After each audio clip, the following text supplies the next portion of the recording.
In this video, let's talk about how to use the Chase rental car benefits on the application. Now, if you already booked a rental car and for some reason if the car got into an accident or the car has some damages, in this situation you would be able to get the car benefits.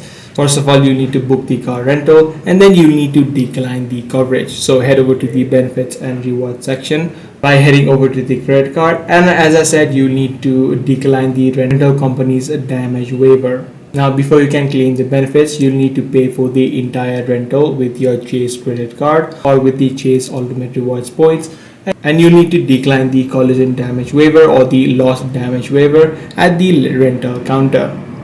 Once you decline it, and if the accident has actually occurred, you can file a claim via the Chase card benefits so that the Chase will automatically cover your expenses. So this is the exact steps that you can follow in order to use the rental car benefits on the application. I do hope this video was helpful to you. If it was, be sure to subscribe. I'm going to see you in the next one.